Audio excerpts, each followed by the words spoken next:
Hello guys, কি অবস্থা আপনাদের? আপনারা সকলে কেমন আছেন?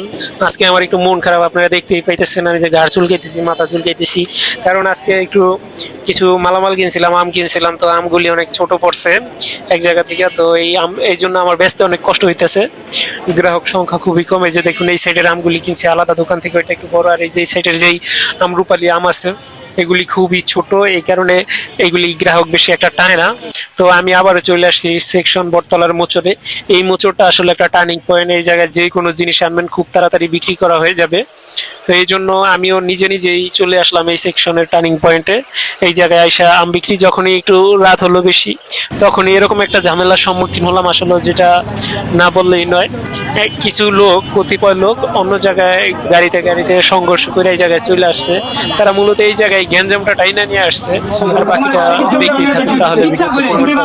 আমি তো আমি একটা গুছা দেই বাবা মুখে বলতে দেন না ওই আমার মান খুঁজে না কিগুলা এটা মারামারি হইছে আমার টান্না খেলা গেছে গেঞ্জির আছে আমার বুঝতে না খেলে ঘর কাকা কি নিয়ে লাগলে এটা বুঝে যে মানে আমার গাড়ি ঘুরাইতাছে আমি গাড়ি টাইমে দিতেছি না সিঙ্গেল জানা দুইজনের ড্রাইভার ওর গাড়ি সামনে চলে আসে আমি আবার পিছে দিছি ভাই মারামারি তোমরা গেঞ্জি আগে আপনাদের মাঝে কি হবে ভাই হলো তো বিচার হইলো না কোন দেখে না বিচার করতে না আপনারা দোষ গাড়ি দিয়ে তো পাচ্ছি না গাড়ি জানেন এরপরে কইছে ভাই তোমার দোষ হইলো না গেঞ্জি না পুরো ভক্ত লাল লাগা হইছে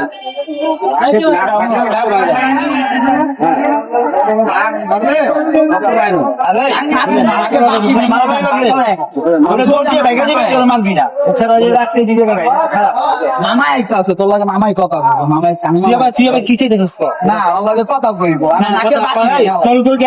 না গ্যারেজ আনি আইতাছে গ্যারেজ না এখানে রাস্তা জাম আছে এখানে আসি তুমি গাড়ি আমার গাড়ি হইছে যে হ্যালো এই জায়গাটা হ্যাঁ এই যে বটতলা এই যে বটতলা নিচে এটা সিগারেট দিছো অনেক গাড়িটা আমরা এই কোটা লয়ে যাইতে পারতেছি না গাড়ি ভাই গাড়ি আমার গাড়ি হইছে গাড়ি লয়ে আমার বউ আছে গাড়ি দেব বউ আমরা আইছি দেখি গাড়ি আমার বউ গান করো তোমরা কাঁচাল দুই চলে এখন তোমার কাঁচাল তোরা করলে তোমার মেয়ে সারা করা লাগে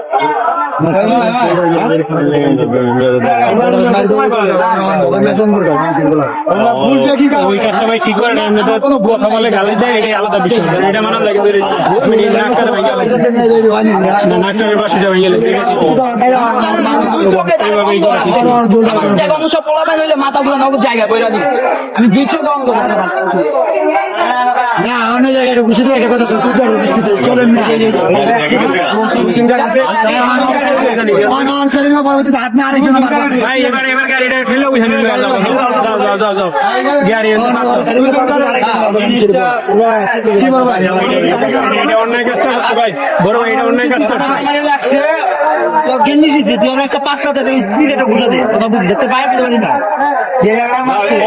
এই নাকের বাসিটা পুরো ভাই একদম ব্যাক হয়ে গেছে এই গাড়ি দিয়ে বেড়া ভেবে নাই কই এই যে সাথে আপনি গাড়ি আইবো গ্যারেজ মালিক গয় গেছে গা রাস্তা বন্ধ করতে